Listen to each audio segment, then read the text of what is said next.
सुप्रभात विद्यार्थी मित्र।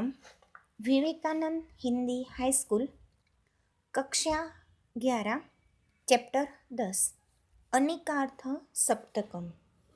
उसका अर्थ होता है अनेक अर्थ वाले 7 श्लोक। सप्तकम सप्त यानी कि 7, कार्थम यानी कि अर्थ, तो अनेक अर्थ वाले 7 श्लोक। तो संस्कृत साहित्य में सबसे पहले प्रस्तावना देखते हैं कि कौन से श्लोक हैं, कहाँ से लिए हुए हैं। तो संस्कृत साहित्य में अष्टाध्यायी जो जगत जननी अमरकोश अर्थात अष्टाध्यायी ये जगतनी माता है ऐसा कहते हैं।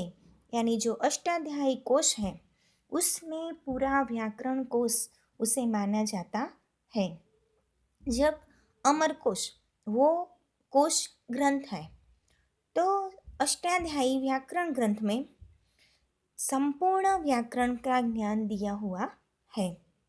तो यहाँ पर प्रस्तुत पद्य में प्रथम 4 श्लोक आचार्य हेमचंद्राचार्य रचित, जो हम सबको पता है कि पाटन नगरी में जो यूनिवर्सिटी है उसका नाम भी हेमचंद्राचार्य नॉर्थ गुजरात यूनिवर्सिटी है।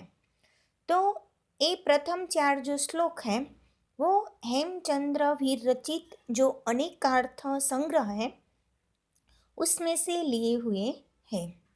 और 5वां और 6ठा श्लोक अमर से रचित जो अमरकोश है उसमें से लिए हुए हैं।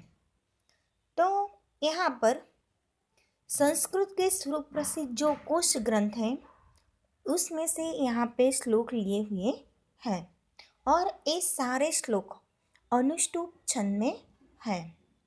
तो सबसे पहले श्लोक में देखते हैं को ब्रह्मण्यात्मनि रहो मयूरेग्न हो यमे नीले।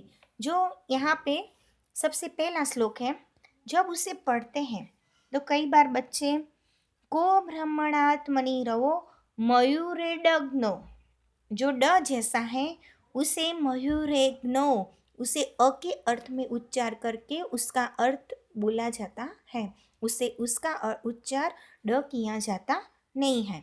तो को ब्रह्मणात्मनि रवो मयूरेग्नो यमनिले कम शीर्षप सुप सुखे चैव युज्यते लोकवेदयो। तो यहाँ पर सबसे पहले जो क पुल्लिंग शब्द है क ब्रह्मणात्मनि, तो क जो पुल्लिंग शब्द है वो शब्द ब्रह्मा के अर्थ में, यात्मनि यानी कि आत्मा के अर्थ में, क पुल्लिंग शब्द ब्रह्मा के अर्थ में और आत्मा के अर्थ में। और दूसरा शब्द है रवो, रवो यानी कि रवि, तो रवि सूर्य के अर्थ में। और तीसरा शब्द है मयूरेग्नो, तो मयूर मोर के अर्थ में। और आगे कौन सा शब्द है यमेक नीले, नीले यानी कि अग्नि, तो अनिल, अनिल यानी कि वायु। और यम क शीर्षप सुखी चेव युज्यते लोकवेदयम, तो मयूर मोर के अर्थ में और अग्नि के अर्थ में यम, और दूसरा शब्द है यम के अर्थ में। और जो अनिल, अनिल शब्द है वो वायु के अर्थ में। कम, कम शीर्ष सुप्सु, कम नपुंसकलिंग शब्द शीर्ष यानी कि मस्तक के अर्थ में। अप शीर्षपसु, उसमें एक शब्द है जब संधि विच्छेद करते हैं तो अप, तो अप शब्द है वो पानी अर्थ में और सुख के अर्थ में। जो ये लौकिक शब्द है सब वो एक पानी के अर्थ में और सुख के अर्थ में बताए हुए हैं। तो यहाँ पर पूरे श्लोक का अनुवाद देखते हैं।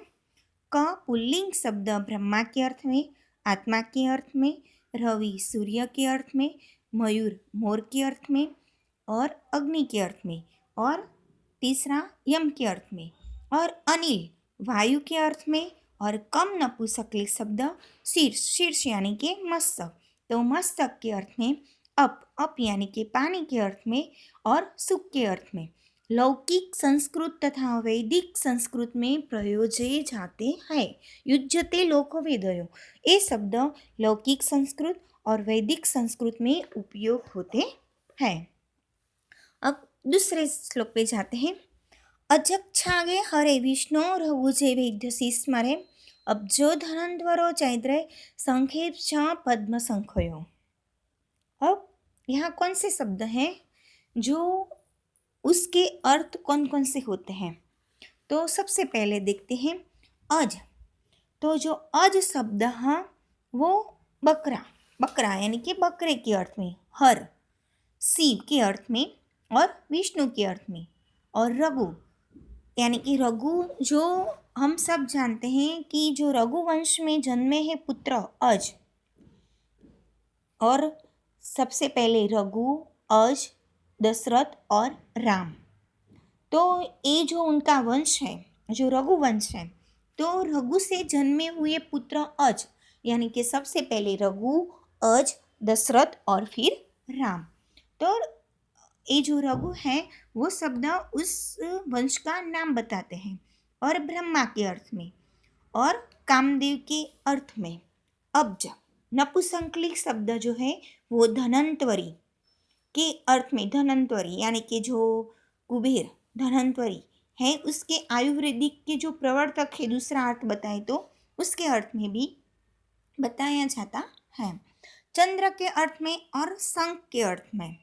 और अब्ज नपुंसकलिंग शब्द कमल और संख्या, शब्द कमल और संख्या, जो एक के बाद जो 9 शून्य रखते हैं उसके अर्थ में ये शब्द अब्ज उसके अर्थ में यहाँ पर बताए गए हैं। अब आगे तीसरा श्लोक। निरूपणम विचारवलोकनयो निदर्शने निगरणम भोजने शात निगरणम पुनर्ग्लने। तो अब यहाँ पे एक शब्द है निरूपण। निरूपण, निरूपण ऐसा शब्द है यानी कि विचारने का, अवलोकन करने का, उस अर्थ में उसका, उसकी चकासनी करने का, उसके अर्थ में भी लिया जाता है। और निदर्शन निश्चित रूप से उसे देखना, निदर्शन करना, अच्छे से अवलोकन करना, ऐसे निरूपण शब्द उसके अर्थ में लिया जाता है। और निदर्शन निश्चित रूप में देखने का, उस अर्थ में भी लिया जाता है।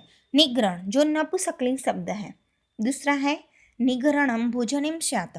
तो निग्रहण जो नपुंसकलिंग शब्द जो भोजन के अर्थ में, निग्रहण पुल्लिंग शब्द देखें तो कंठ के अर्थ में, भोजन स्यात् निग्रहणम पुनर्गले यानी कि कंठ के अर्थ में और भोजन के अर्थ में भी उसको बताया जाता है। तो ये जो सारे शब्द हैं जो अनेकार्थ संग्रह यानी कि जो अनेक संग्रह, अमर कोश जो कोश संग्रह है उसमें ये सारे शब्द के ऐसे ऐसे अर्थ बताए हुए हैं। तो अब हम आगे के 3 श्लोक हम अगले वीडियो में देखेंगे। तब तक अस्तु।